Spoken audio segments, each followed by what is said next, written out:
Potential difference के बारे में बताया था, ठीक है। तो क्या होगा, जो सभी जो सर्किट होते हैं क्या होते हैं, सर्किट, ठीक है।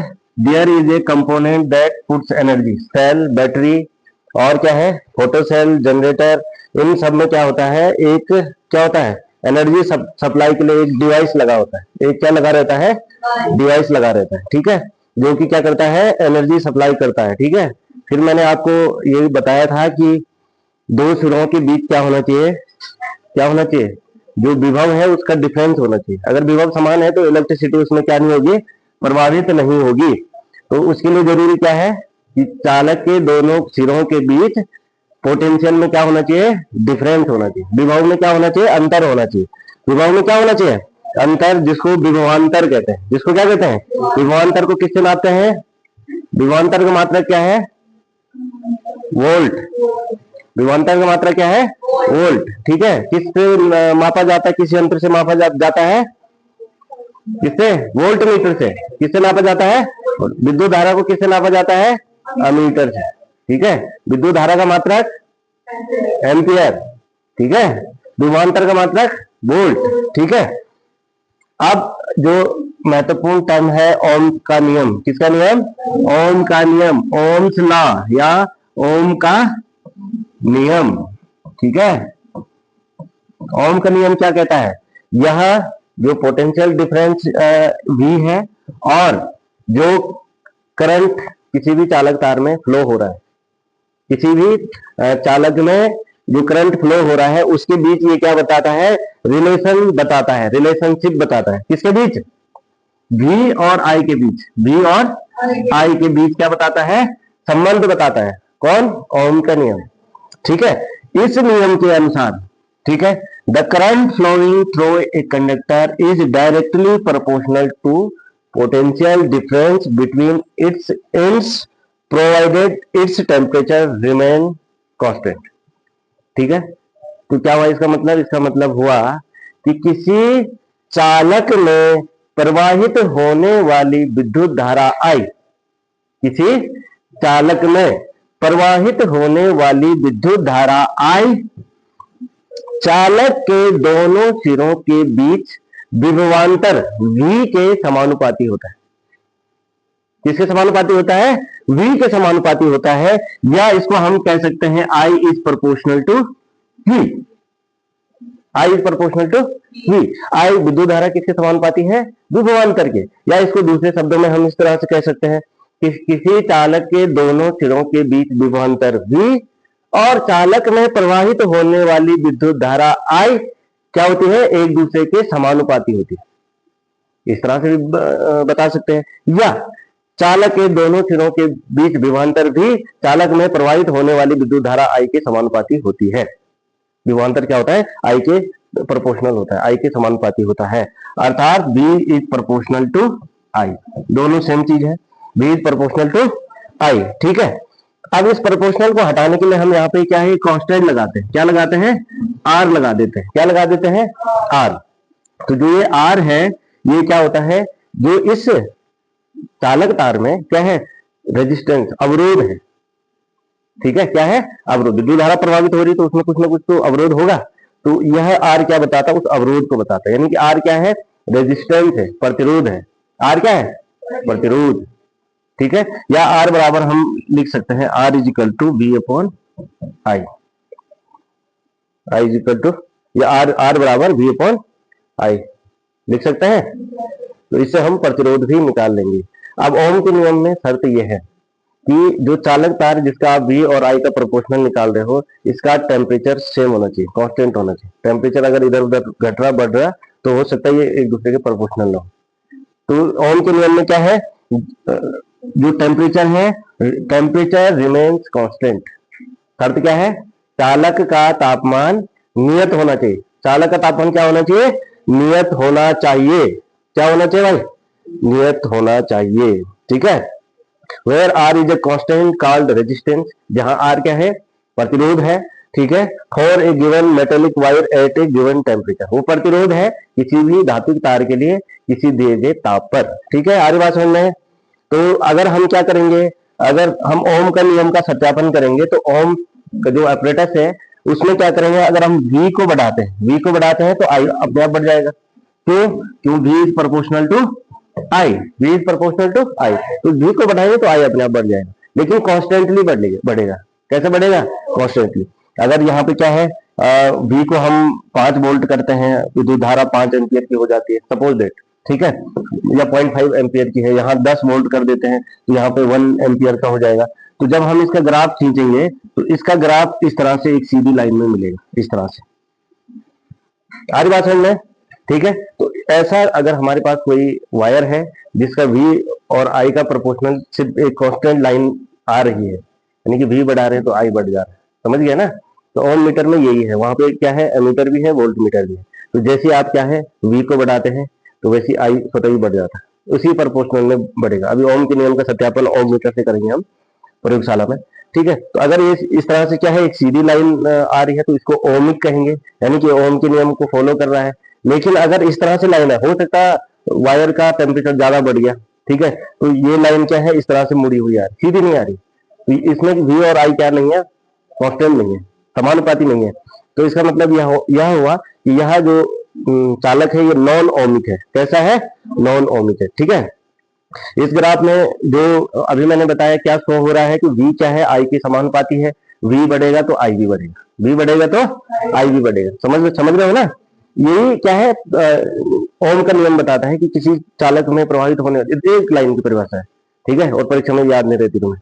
तो किसी चालक के दोनों सिरों के बीच विभवांतर भी और चालक में प्रवाहित होने वाली विद्युत धारा i क्या होती है, एक दूसरे के समानुपाती होती है, या v is proportional to i, ठीक है। आ रही बात समझ में?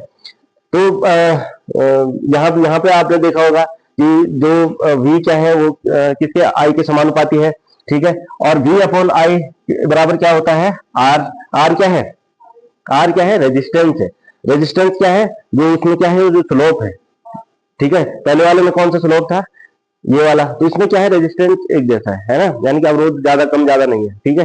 लेकिन यहाँ आप देखेंगे तो यहाँ रेजिस्टेंस अलग अलग बदल रहा है। तो अगर रेजिस्टेंस अलग अलग, रेजिस्टेंस ज्यादा होगा तो क्या होगी, विद्युत धारा का मान क्या हो जाएगा, विद्युत धारा का मान क्या हो जाएगा, अगर रेजिस्टेंस ज्यादा होगा तो विद्युत धारा बढ़ जाएगी। अगर कोई नदी आ रही है, उसमें पानी आ रहा है, आप वहां पत्थर फेंक दोगे रास्ते, नदी के रास्ते में खूब सारे पत्थर इकट्ठा करके लगा दोगे, तो धारा की स्पीड बढ़ेगी या स्पीड घटेगी?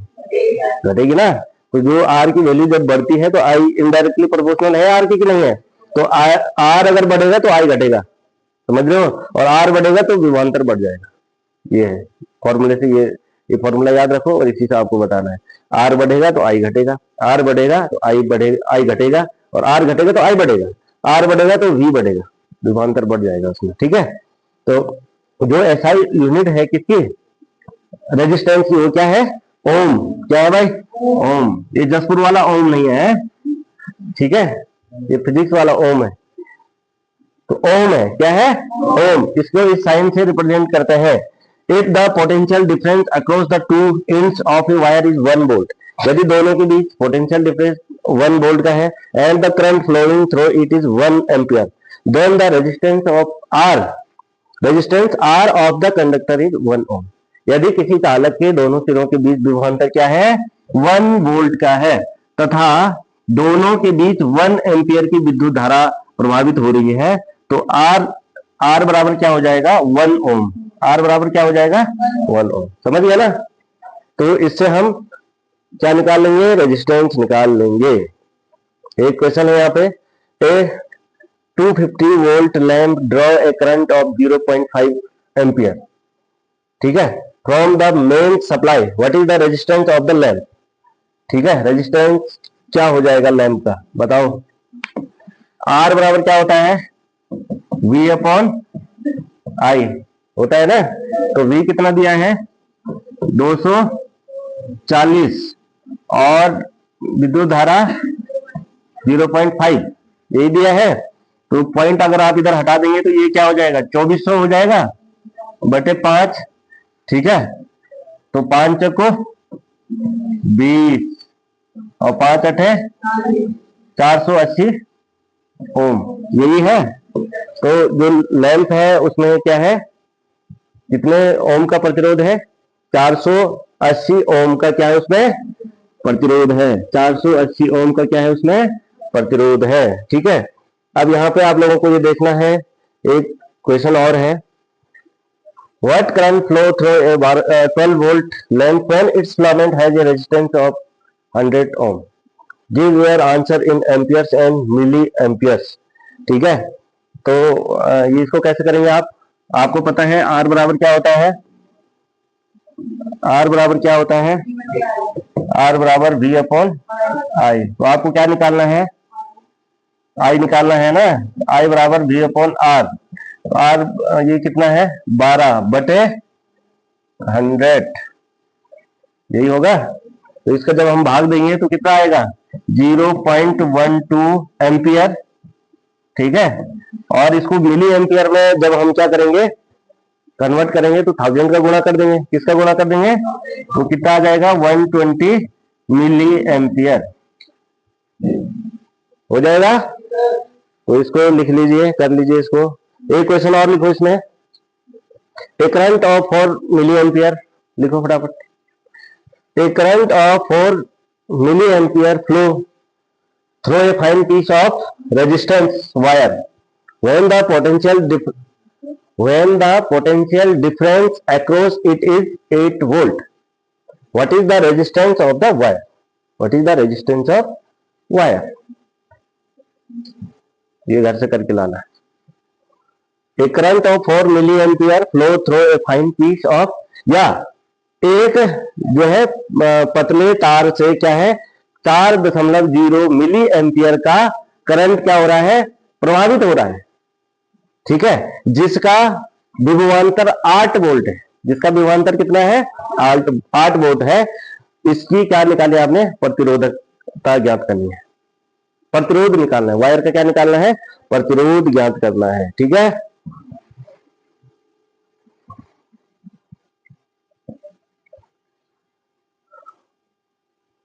तो ये था ओम का नियम।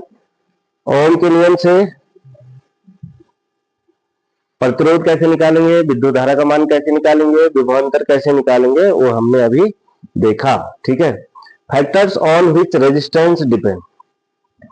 ठीक है, इसको लिख लीजिए, प्रतिरोध को प्रभावित करने वाले कारक। ठीक है, प्रतिरोध को प्रभावित करने वाले कारक।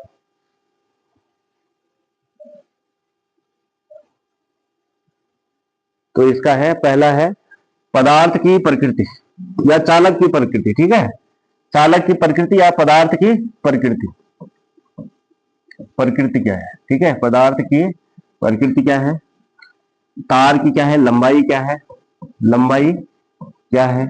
ठीक है, और जो उसका अनुप्रस्थ काट का क्षेत्रफल है, अनुप्रस्थ काट का क्या है क्षेत्रफल, अनुप्रस्थ क्षेत्रफल क्या है उसका वायर का। ठीक है, यानी कि तार की मोटाई कितनी है उस पर डिपेंड करता है। अब कैसे डिपेंड करेगा, है ना। तो सबसे पहले है कि जो मटेरियल है आपको बताया गया था copper is a better conductor than steel, so copper has low resistance than steel. समझ गए, यानी कि अगर हम सबसे अच्छा विद्युत का सुचालक कौन है चांदी है ना, तो चांदी में रेजिस्टेंस सबसे कम होगा। इसी तरह से कॉपर, स्टील की जगह आप कॉपर की वायर यूज करते हो, क्यों करते हो, क्योंकि कॉपर वायर का रेजिस्टेंस कम है, और रेजिस्टेंस कम होगा तो विद्युत धारा आसानी से प्रभावित होगी, विद्युत धारा क्या होगी आसानी से प्रभावित होगी। ठीक है, अब है length of the wire, length of the wire. अब यहां देखो, a long wire charge carries have to collide with more ions. ठीक है, हैव हाई रेजिस्टेंस, वायर जितनी लंबी होगी, वायर क्या है जितनी लंबी होगी रेजिस्टेंस उतना ज्यादा होगा, वायर जितनी लंबी होगी, वायर जितनी लंबी होगी रेजिस्टेंस उतना ज्यादा होगा। समझ गया ना, वायर जितनी लंबी रेजिस्टेंस उतना ज्यादा, क्योंकि R is proportional to L, यानी कि आप चालक की लंबाई बढ़ाओगे रेजिस्टेंस उतना ज्यादा होगा। क्यों होगा, क्योंकि जो चालक तार है उसमें क्या है आयनों का आपस में क्या होगा कोलिजन होगा, ठीक है, और उसके फलस्वरूप क्या है, ज्यादा रेजिस्टेंस उत्पन्न होगा, ज्यादा रेजिस्टेंस क्या होगा, उत्पन्न होगा, समझ रहे हो। ठीक है, दूसरा क्या है, ये यहाँ पे दिखा रहा है, resistance is directly proportional to length. जब कोई फैक्टर दूसरे से क्या होता है, डायरेक्टली प्रोपोर्शनल होता है, तो वह सीधे सीधे डिपेंड करता है कि इसकी वैल्यू बढ़ेगी तो इसकी बढ़ जाएगी, इसकी बढ़ेगी तो इसकी बढ़ जाएगी, समझ रहे हो ना। तो यहाँ पे आप इसको तभी बढ़ा पाओगे जब तार की लंबाई बढ़ाओगे, तो तार जितना लंबा होगा रेजिस्टेंस की वैल्यू उतनी ज्यादा होगी। अब यहाँ पे दूसरे इसमें आते हैं, area of cross section. Area of cross, ये वायर है, इसका जो ये एरिया है, इससे मतलब है तार की मोटाई कितनी है, तो R is proportional to, R is indirectly, क्या है, R is indirectly proportional to A. ठीक है, तो resistance is inversely proportional to cross section area. ठीक है, यानी कि तार की मोटाई का जो, या तार की अनुप्रस्थ काट का जो क्षेत्रफल है, रेजिस्टेंस उसके इनडायरेक्टली प्रोपोर्शनल है। यानी कि एरिया बढ़ेगा तो क्या होगा, रेजिस्टेंस घट जाएगा, इसका क्रॉस सेक्शन जो एरिया है वो बढ़ेगा तो क्या होगा, रेजिस्टेंस क्या हो जाएगा, घट जाएगा, और एरिया घटेगा तो रेजिस्टेंस बढ़ जाएगा, समझ रहे हो ना। तो ये है इसका मतलब। ठीक है, अब यहाँ पे आप लोगों को ये देखना है कि आर, इसको हम फॉर्मूले से इस तरह से लिख सकते हैं, R is proportional to L upon A, लिख सकते हैं ना, क्योंकि आर एल के समानुपाती है, लंबाई जितनी ज्यादा होगी, ठीक है, उतना ही इसमें रेजिस्टेंस उत्पन्न होगा। सरफेस यानी कि इसका जो अनुप्रस्थ काट का क्षेत्रफल जितना ज्यादा होगा और इसका जो रेजिस्टेंस है उतना घट जाएगा, है ना। तो अर्थात R is proportional to L upon A. अगर हम यहाँ पे प्रोपोर्शनल हटा देते हैं तो यहाँ पे हम लगा देंगे रो एल अपॉन ए। ये क्या है, रो है, क्या है ये, रो इज द रेजिस्टिविटी इन ओम। रो क्या है, ये प्रतिरोधकता है, प्रतिरोधकता या विशिष्ट प्रतिरोध भी कहते हैं इसको, क्या कहते हैं, विशिष्ट प्रतिरोध। तो इस फॉर्मूले में रो क्या है, प्रतिरोधकता, एल क्या है, लेंथ, ए क्या है, क्रॉस सेक्शन एरिया, आर क्या है, प्रतिरोध, लेंथ किसमें है, मीटर में, मीटर में।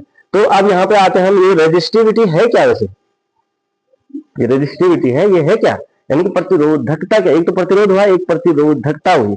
तो SI unit of resistivity is ohm metre, क्या है, ओम मीटर, क्या है भाई, ओम मीटर। ठीक है, it is a characteristic property of the material. ये किसी भी मटेरियल की क्या है, एक विशिष्ट गुण है, क्या है, विशिष्ट गुण है। The metal and the alloy have very low resistivity.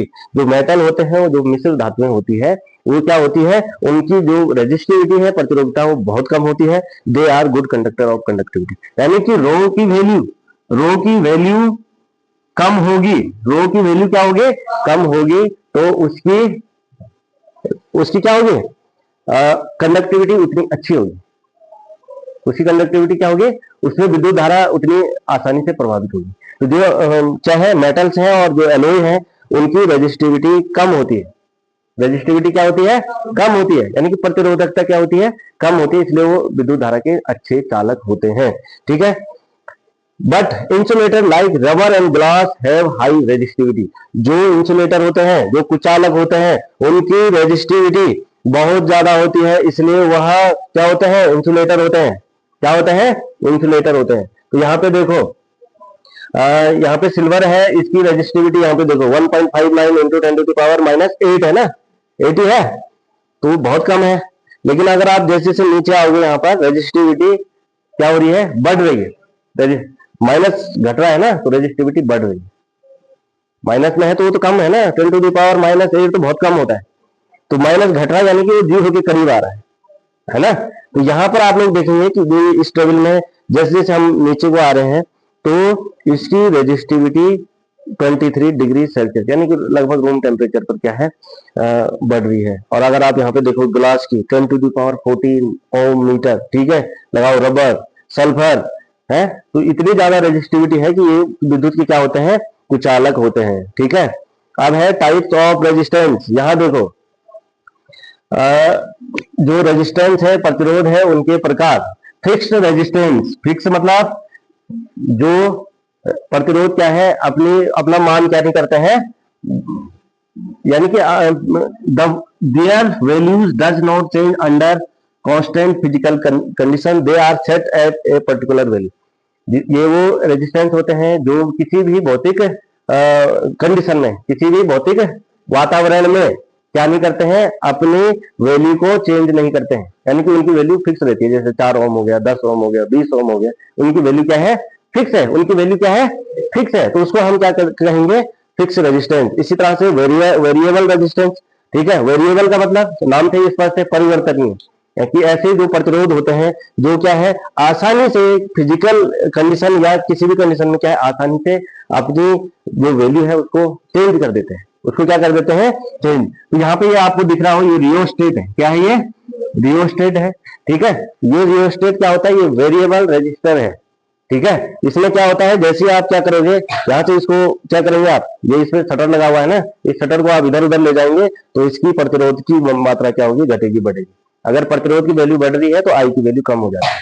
अगर आपको पंखा धीरे पे चलाना है, क्या करना है, पंखा धीरे पे चलाना है तो आई उसमें कम चाहिए ना, मतलब उसमें विद्युत धारा की मात्रा कम सप्लाई करेंगे आप, तो उसके लिए क्या है, आप रियोस्टेट का प्रयोग कर सकते हैं, है ना। यानी कि यहाँ पे अवरोध उत्पन्न कर दो। तो इन रियोस्टेट का यूज ऐसी कंडीशन में करा जाता है जहां पे लाइट को ज्यादा कम करना होता है ना। अभी वो उसमें दिखाया तो था, सर्किट में बताया था ना कि पोटेंशियोमीटर से कैसे हम क्या कर रहे हैं, लाइट को कम और ज्यादा कर रहे हैं। तो वहां पे भी सेम यही है, उसका रेजिस्टेंस घटाना है, बढ़ाना। रेजिस्टेंस बढ़ा देंगे तो आई की वैल्यू कम हो जाएगी, और रेजिस्टेंस को घटा देंगे तो आई बढ़ जाएगा। समझ रहे हो ना। तो ये है आपके पास। इसी तरह से the resistivity of an alloy is generally higher than that of its constituent metal. किसी भी जो मिश्र धातु है, एलॉय है, उसकी जो रेजिस्टिविटी है, उसकी जो मूल धातु है जिनसे वो बना होता है, उनकी तुलना में उसकी प्रतिरोधकता ज्यादा होती है। ये नॉलेज जनरल नॉलेज के लिए, तुम्हारे सिलेबस में नहीं है लेकिन तुम्हारी जनरल नॉलेज के लिए है कि जो एलॉय होते हैं उनकी रेजिस्टिविटी ज्यादा होती है। कभी कभी क्वेश्चन आ सकता है कि एलॉय है किसका, कांसे और टिन का है, ठीक है, और बताओ कि रेजिस्टिविटी किसकी ज्यादा होगी, तो एलॉय की ज्यादा होगी ना, ठीक है, किसकी अपेक्षा, उसका जो मूल, उसके जो मूल क्या है, कंपोनेंट है, ठीक है। Alloy do not oxidise readily at high temperature. जो एलॉय होते हैं वो आसानी से ऑक्सीडाइज नहीं होते हैं। They are commonly used in electrical heating device like electric iron, toaster, ETC. जो एलॉय होते हैं इसलिए बनाए जाते हैं, उन पे जंग आसानी से नहीं लगता है, वो आसानी से ऑक्सीडाइज नहीं होते हैं। और हीटिंग एलिमेंट्स और टोस्टर और अन्य जो हीटिंग इक्विपमेंट होते हैं उन पे क्या है, इनका यूज किया जाता है। Tungsten is used for filament of electric bulb. आपके पास क्वेश्चन भी आया था, क्या आया था कि विद्युत बल्ब का तंतु किसका बना होता है, शिवानी किसका बना होता है। हाँ, तो उस दिन तो नहीं बता पाए तुम, पर याद नहीं था ना, था याद उस दिन, नहीं था ना। तो जो ये फिलामेंट होता है अंदर, हालांकि अब विद्युत बल्ब का यूज कम होता है, ठीक है, तो ये जो वायर है यहाँ इसके अंदर, ठीक है, ये किसका बना होता है, टंगस्टन। किसका बना होता है, लिख लो भैया, टंगस्टन। किसका बना होता है, tungsten. Because it has very high resistivity, क्योंकि इसकी जो प्रतिरोधकता होती है बहुत ज्यादा होती है। प्रतिरोधकता क्या होती है, बहुत ज्यादा, इतनी ज्यादा होती है कि उसमें इलेक्ट्रॉन आपस में इतने भिड़ जाते हैं कि जो इलेक्ट्रिकल एनर्जी है वो लाइट एनर्जी में कन्वर्ट हो जाती है। किसमें कन्वर्ट हो जाती है, लाइट एनर्जी। टेम्परेचर बढ़ जाता है। तो आप लोगों ने देखा है जो विद्युत बल्ब होता है उसके अंदर अक्रिय गैसें भरी होती है। अगर हवा भर देंगे तो क्या हो जाएगा, उसकी रेजिस्टिविटी बहुत ज्यादा है, और जैसे आप उसमें लाइट और हवा के साथ उसमें लाइट प्रभावित कर देंगे तो सेकंडों में वो फ्यूज हो जाएगा, उड़ जाएगा। क्या हो जाएगा, उड़ जाएगा। तो इसलिए उसमें क्या होती है, अक्रिय गैसें भरी रहती है। हीलियम या आर्गन, इस तरह की गैसें उसमें क्या होती है, भरी रहती है, क्योंकि हीलियम और आर्गन में यहाँ ऑक्सीकृत नहीं हो पाता और रेजिस्टिविटी भी ज्यादा है। तो जो विद्युत एनर्जी हो किसमें कन्वर्ट हो जाती है, लाइट एनर्जी, और कुछ उसमें हीटिंग निकलती है तो हीट एनर्जी में वो कन्वर्ट हो जाता है। ठीक है, समझ रहे हो। Copper and aluminium are generally used for electrical transmission lines because they have low resistivity. आप ये यहाँ की जो फिटिंग दिख रही है आपको, ये वायरिंग है ना आपके, ये सब किसकी बनी हुई है, किसकी वायरिंग है, ये कॉपर की। लेकिन आप जब बड़ी बड़ी लाइनों में देखते हो बाहर, तो उसमें कौन सी वायर यूज होती है, एल्यूमिनियम। किसकी वायर यूज होती है, एल्यूमिनियम की वायर यूज होती है। क्यों होती है, क्योंकि उसकी प्रतिरोधकता कम है। प्रतिरोधकता क्या है, कम है। ठीक है, A wire of uniform cross section R 0.5 mm square has a length of 10 meter and a resistance of 3 ohm. The resistivity of the material from which it is made is. इसकी प्रतिरोधकता ज्ञात करनी है। तो आपको पता है आपको कौन सा फॉर्मूला पता है? R is equal to rho L upon A, है ना। तो R बराबर क्या दिया है? R बराबर क्या दिया है? 3 ओम। कितना ओम? 3 ओम। रो इंटू एल कितना है? 10 मीटर। कितना मीटर? 10 मीटर। और इसमें ए क्या है? 0.5। ठीक है, इसको यहां से कट करेंगे तो कितना आएगा? कितना आएगा भाई? 2 आएगा कि नहीं आएगा? पॉइंट, अरे यहाँ 0 और बढ़ा दो ना, ये हो गया 5। तो 20 पंजे 100, 20 पंजे 100। तो ये हो गया 3 ओम बराबर 20 रो हो गया। तो रो बराबर क्या आएगा? 3/20, 3/20। ठीक है, तो इसको भाग दो भाई, इसका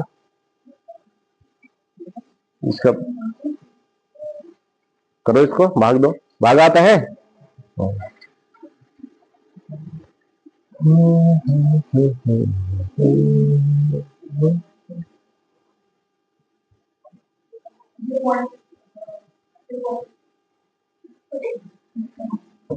करो करो करो।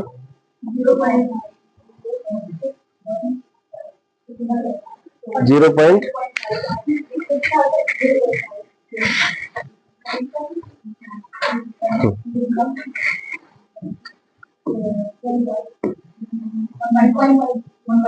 थ्री अपॉन कितना था? 20 था ना। तो ये हो जाएगा, तो पॉइंट लगेगा, तो ये हो जाएगा 30। ठीक है,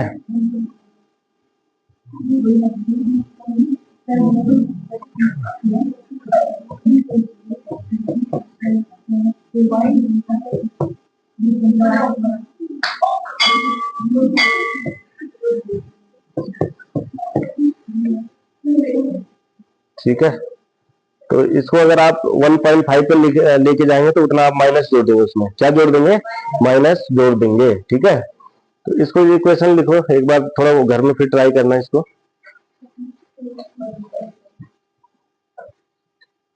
लिख लो, एक वायर जिसका अनुप्रस्थ क्षेत्रफल कितना है? 0.5 एम्पियर है, नहीं 0.5 mm स्क्वायर, और लंबाई 10 मीटर है, और प्रतिरोध क्या है उसमें? अच्छा सुनो यार, इसमें ये गड़बड़ कर दिया तुमने। प्रतिरोध कितना है इसमें? 3 ओम। ठीक है, ठीक है। तो इसमें प्रतिरोधकता ज्ञात करनी है। क्या ज्ञात करनी है? प्रतिरोधकता। लगभग आंसर आ रखा है, एक बार फिर देखना उसमें कि उसमें जो मीटर है किसमें लेना है। ठीक है, अब यह है which of the following graph represent the relation between the length of a wire and its resistance। इसमें which of the following graphs represent the relation between the length of wire and its resistance। length of wire, ठीक है। तो आपको पता है कि किसी भी चालक की जो लंबाई है वो प्रतिरोध के समानुपाती होती है। तो यहाँ पे आप लोग ये देखेंगे, देख रहे हो? तो कौन सा है इसका सही आंसर? डी वाला है ना, क्योंकि R is proportional to L। तो R बढ़ेगा तो L भी बढ़ेगा। ठीक है, ये है find the resistance of 2.6 metre length of eureka wire with cross section area of 2.5 into 10⁻⁷ metre square. The resistivity of eureka is a. Rho दिया गया है, लिख लो, रो बराबर इतना और ए बराबर इतना और रेजिस्टेंस 2.6। तो आपको क्या निकालना है? बताओ भाई, क्या निकालना है? आर निकालना है। ठीक है, तो इस फॉर्मूले को लगा के आप इसको कर लेंगे। इसी तरह से ये है, तो इसमें और क्वेश्चन आप लोग करते रहो, क्योंकि इस बार रट आए क्वेश्चन नहीं आएंगे तुम्हारे पास। ठीक है,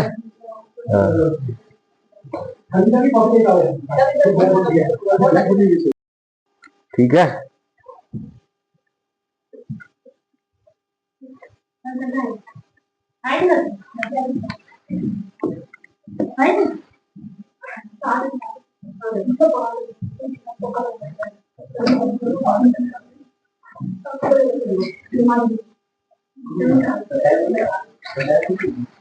बात नहीं भाई, इधर देखो।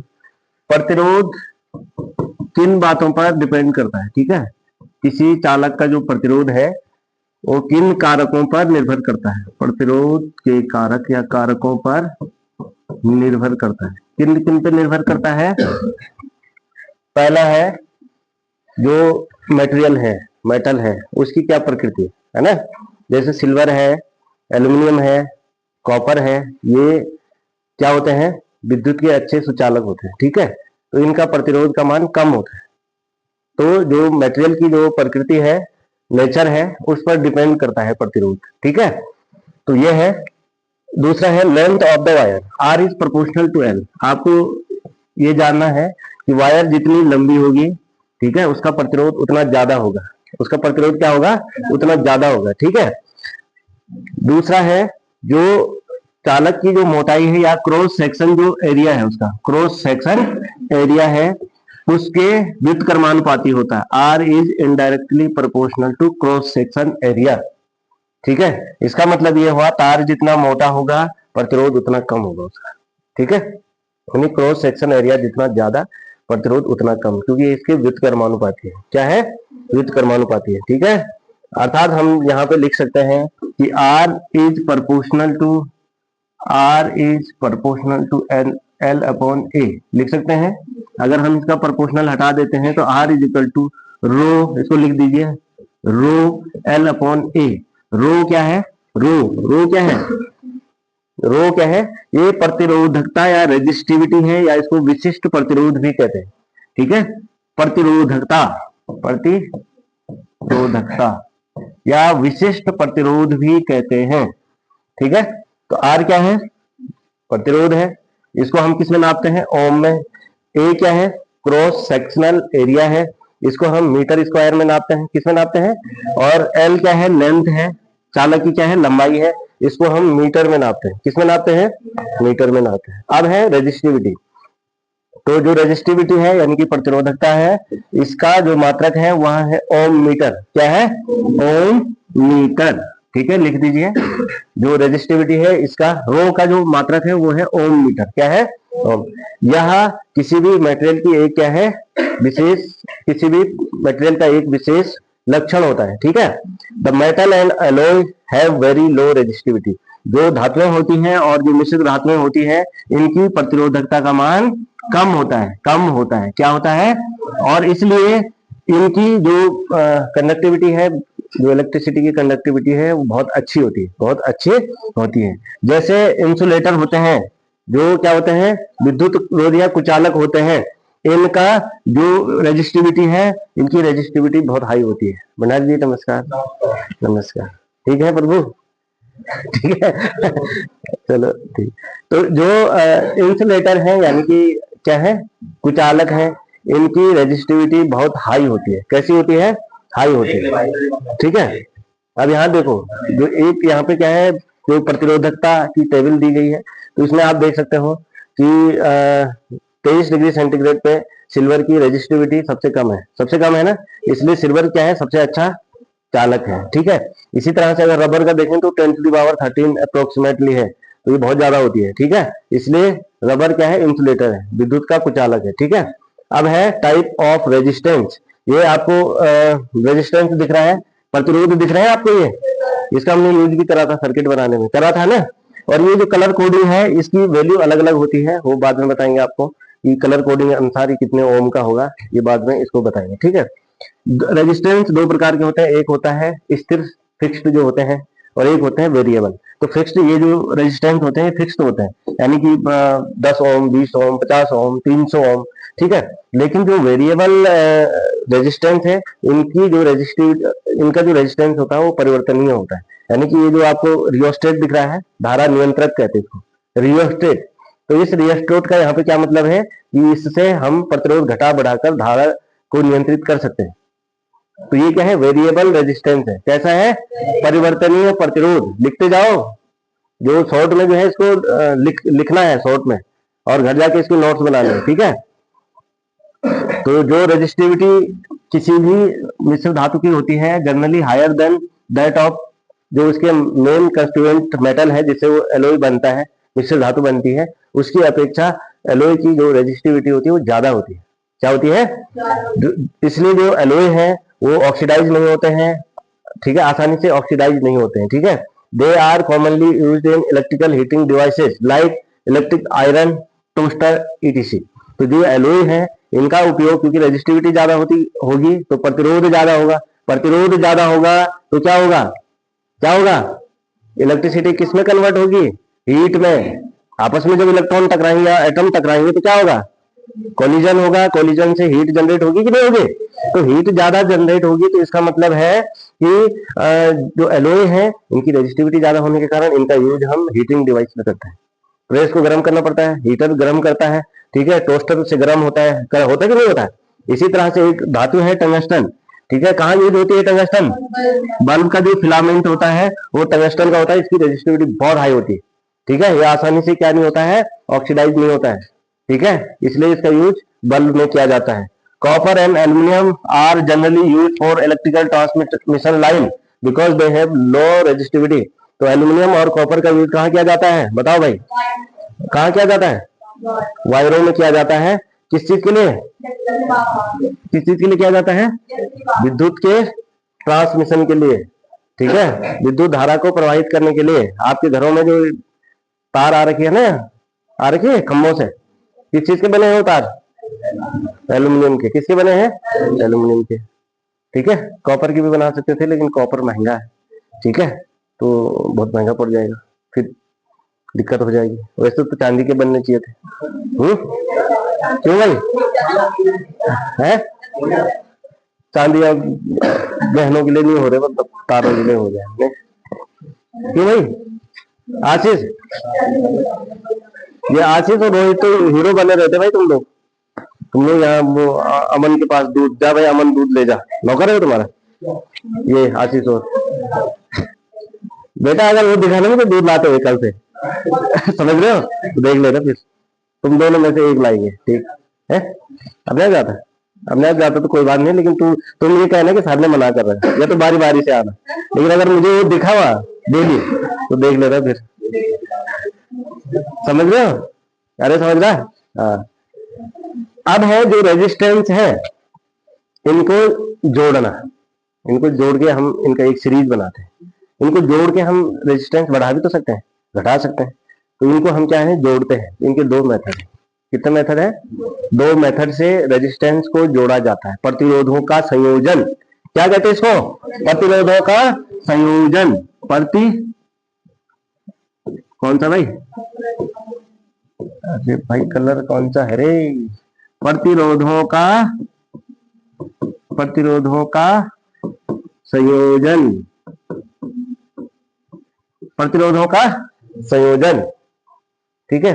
दो प्रकार से होता है, there are two way of joining resistor, ठीक है, टुगेदर। दो या दो से अधिक जो रेजिस्टेंस है उनको जोड़ने के दो मेथड होते हैं। पहला मेथड है श्रेणी क्रम, पहला मेथड क्या है, श्रेणी क्रम, ठीक है, और दूसरा है समांतर क्रम में जोड़ना। कैसे जोड़ना, समांतर क्रम में जोड़ना। तो दो प्रकार का संयोजन हो गया। कितने प्रकार का, दो प्रकार का संयोजन हो गया इसमें, ठीक है। कितने प्रकार का, दो प्रकार से हम क्या कर सकते हैं, प्रतिरोधों को संयोजित कर सकते हैं। दो प्रकार से हम प्रतिरोधों को क्या कर सकते हैं, रेजिस्टेंस इन सीरीज, ठीक है। जब हम प्रतिरोधों को, एक प्रतिरोध को दूसरे प्रतिरोध से, when two or more resistor are connected end to end consequently या consecutively, they are said to be connected in series। ये आपके पास क्या है, एक रजिस्टर है ना, है ना, एक रजिस्टर है, ठीक है। इसको अगर हम दूसरे रजिस्टर के एंड से जोड़े, ठीक है, यहां से आपने ये दूसरा जोड़ दिया, एक चैन बन गई, श्रेणी बन गई, सपोज दैट R1 है, R2 है, R3 है। तो इसको हम क्या कहते हैं, श्रेणी क्रम में संयोजन।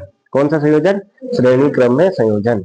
तो when a number of resistor connected in series are joined to the terminal of a battery, then each resistance has difference potential difference across its end which depends on the value of resistance। प्रत्येक resistor का अलग अलग potential difference होगा, विभवांतर होगा, ठीक है, और ये इसकी जो टोटल जो रेजिस्टेंस है उस पर डिपेंड करेगा।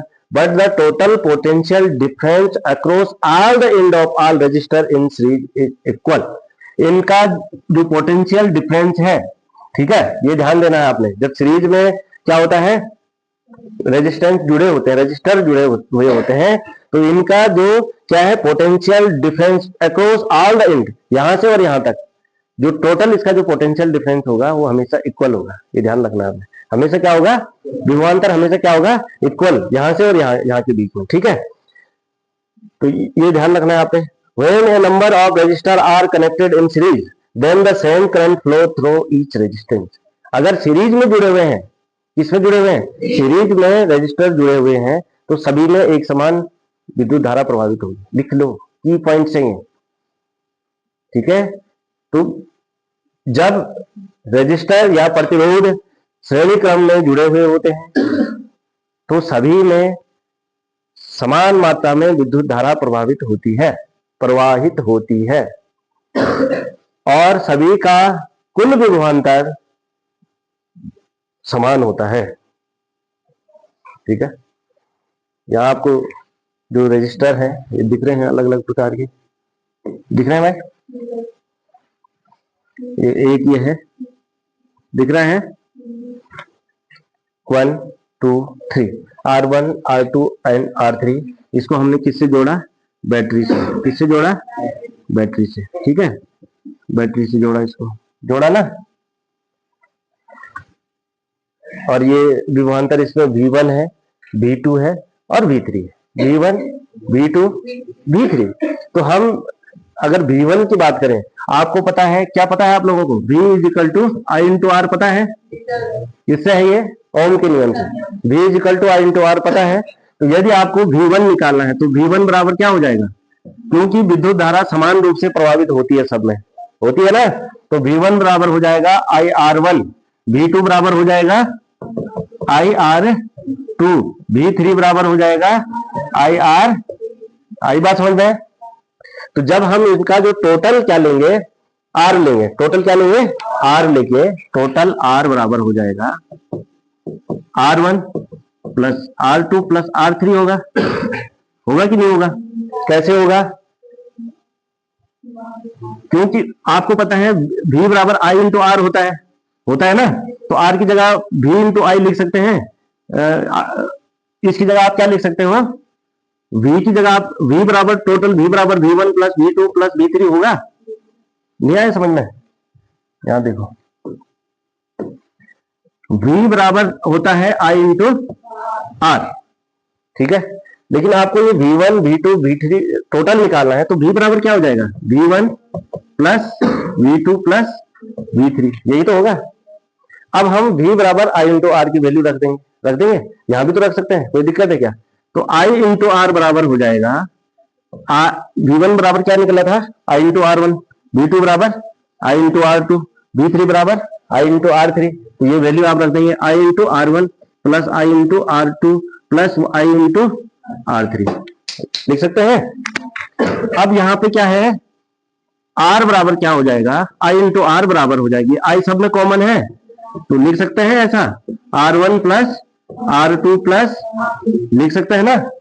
अब ये I से I कट जाएगा, कटेगा, सेम है ना, या तो यही काट दो या तो इसको यहाँ इसके नीचे ला दो, तब काटो, बात एक ही है, ला सकते हैं ना यहाँ से। तो अब R बराबर क्या होगा, R बराबर होगा R1 plus R2 plus R3। तो जब श्रेणी क्रम में हम प्रतिरोधों का संयोजन करते हैं, किसका संयोजन करते हैं, प्रतिरोधों का संयोजन करते हैं, तो क्या होता है, तो कुल प्रतिरोध R बराबर हो जाएगा R1 plus R2 plus R3 और dash dash dash RN। RN का मतलब क्या हुआ, जितने आप प्रतिरोध जोड़ोगे, नंबर ऑफ रेजिस्टर, ठीक है। आपने 5 जोड़ा तो 5 तक जोड़ना पड़ेगा, तो Rn का मतलब जितने आपने प्रतिरोध जोड़े वहां पे, ठीक है। तो ये हो गया श्रेणी क्रम में प्रतिरोधों का जब संयोजन करते हैं तो कुल प्रतिरोध R बराबर क्या हो जाता है, कुल प्रतिरोध R बराबर क्या हो जाता है, R1 plus R2 plus R3, ठीक है। तो ये है ये V बराबर V1 प्लस V2, ये जो मैंने आपको अभी बताया, ठीक है। तो इस तरह से आप क्या निकाल लेंगे, इनकी वैल्यू ज्ञात करेंगे, ठीक है। एक उदाहरण है इसमें, an electric lamp whose resistance is 20 ohm, एक विद्युत बल्ब है जिसका प्रतिरोध 20 ओम है। A conductor of 4 ohm resistance are connected in series to 6 volt battery, calculate total resistance of the circuit. Total resistance of circuit कितना होगा, circuit का total resistance कितना होगा, बताओ जल्दी बताओ। आर बराबर क्या होता है, आर बराबर क्या है, R1 प्लस R2। तो आर बराबर क्या हो जाएगा, 20 ओम है और दूसरा उसको सीरीज में जोड़ा है ना, तो आर 20 प्लस 4 कितना ओम हो गया, 24 ओम। ये तो उसका टोटल रेजिस्टेंस आ गया। The current through the circuit, इसमें कितना करंट प्रभावित हो रहा है, तो आपको पता है V is equal to I into R होता है। तो I बराबर क्या हो जाएगा, V अपॉन आर होगा। तो इसको जब हम सॉल्व करेंगे, V बराबर दिया है 6 वोल्ट, ठीक है, और R बराबर ये निकाला हमने अभी 24 ओम, 6 चक्कू 24, 0.4 या अरे ये 1/12 हो रहा ना है, 12 का भाग 1 में दो जल्दी दो, ठीक है 0.25। The potential difference across the electric lamp and conductor, ठीक है, पोटेंशियल डिफरेंस कितना होगा इसमें, ठीक है, ये निकालना है इसी फॉर्मूले से। तो V is equal to V1 plus V2 plus V3 है ना। तो आप लोगों को मेनली इस तरह के क्वेश्चन आएंगे, किस तरह के, सीरीज में किस तरह से, अगर कोई डायग्राम दे रखा है उसमें सीरीज में कनेक्ट है, क्या कनेक्टेड है, सीरीज में कनेक्टेड है, तो आपको R जो टोटल निकालना है R1 plus R2 plus R3, ये ध्यान रखना है। तो इसके बाद हम करते हैं बात समांतर क्रम में प्रतिरोधों का, R2 प्लस R3, ठीक है।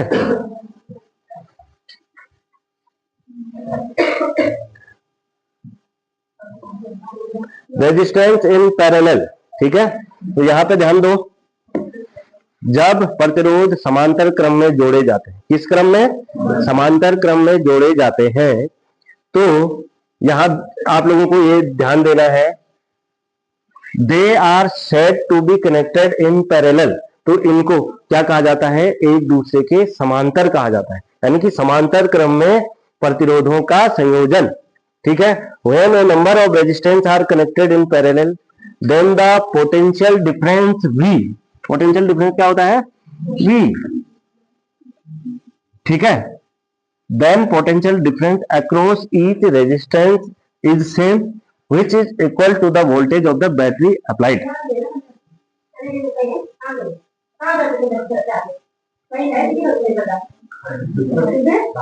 तो इधर ध्यान दो भाई, जब हम समांतर क्रम में प्रतिरोधों का संयोजन करते हैं तो V क्या होता है, कांस्टेंट होता है। V क्या होता है, यानी कि बराबर होता है। V क्या होता है, बराबर होता है। और ये किसके बराबर होगा, जितने वोल्ट की उसमें बैटरी अप्लाई होगी, क्या, जितने वोल्ट की उसमें बैटरी अप्लाई होगी। Different amounts of current flow through each resistance depend on the value of resistance. अलग अलग जो रेजिस्टेंस है उनमें जो करंट है वो कितनी मात्रा में करंट फ्लो होता है वो उस पर डिपेंड करेगा रेजिस्टेंस पे। But the current flowing through each parallel resistance taken together is equal to the current flowing in the circuit as whole. पूरा जो आपका क्या है करंट है, अलग अलग जो रेजिस्टेंस में क्या हो रहा है, प्रभावित हो रहा है, वो लास्ट में किसके बराबर होगा, जो टोटल अमाउंट उसके पूरे सर्किट में टोटल अमाउंट जो है विद्युत धारा की प्रभावित हो रही है उसके बराबर होगा, उसके बराबर होगा, ठीक है। Thus, when a number of resistance are connected in parallel, then the sum of current flowing through all resistance is equal to the total current flowing in the circuit। पूरे सर्किट में कितना करंट फ्लो हो रहा है, ठीक है।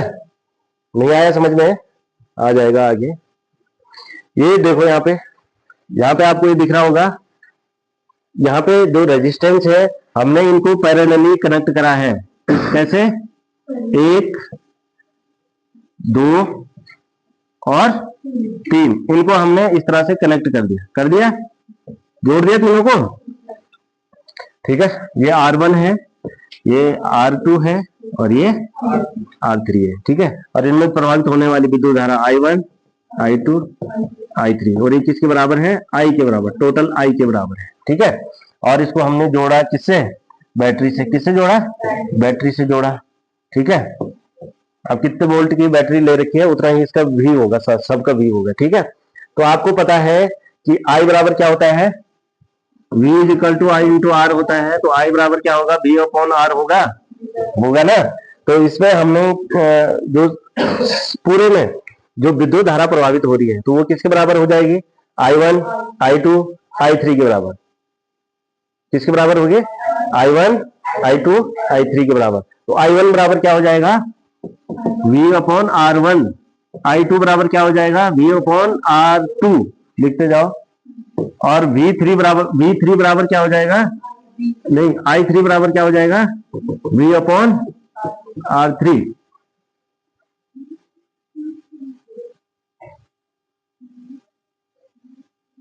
ठीक है,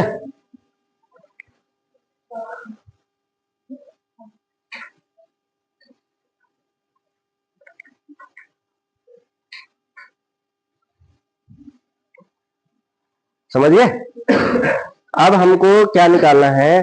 टोटल I निकालना है। क्या निकालना है? I बराबर हो जाएगा I1 plus I2 plus I3 हो जाएगा। I बराबर क्या हो जाएगा? V अपॉन R होगा। I1 बराबर क्या हो जाएगा? V upon R1। I2 बराबर V अपॉन R2। I3 बराबर V अपॉन होगा। अगर हम इसको इस तरह से लिखते हैं,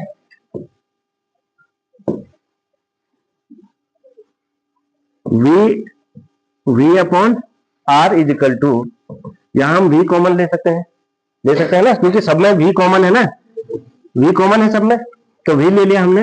ये हो जाएगा 1 upon R1 plus 1 upon R2 plus 1 upon, हो जाएगा 1 upon R1 plus 1 upon R2 plus 1 upon R3 हो जाएगा। V से V कैंसिल कर सकते हैं, कोई दिक्कत है क्या? दिक्कत है भाई? नहीं है ना।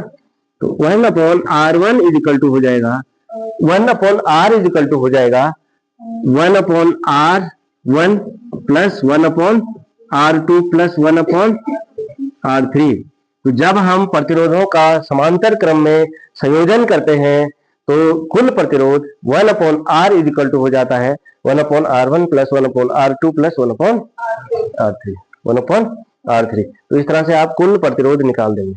अगर यहाँ पे क्या है, हम लिखते हैं इसमें कितना प्रतिरोध है? 2 ओम का प्रतिरोध है, इसमें भी 2 ओम का प्रतिरोध है और इसमें भी 2 ओम का प्रतिरोध है। ठीक है, तो आपके पास क्वेश्चन आता है कि या डायग्राम देख करके बताइए इसमें कुल कितना प्रतिरोध है। तो कुल कितना हो जाएगा? 1 upon R is equal to 1 upon 2 plus 1 upon 2 plus 1 upon 2, यही होगा। इन सबका लासा कितना आएगा? 2, 1 प्लस 1 प्लस 1 आएगा, तो 1 upon R is equal to 3 upon 2 हो जाएगा। तो R बराबर क्या आएगा? 2 अपॉन 3। तो कितना आएगा?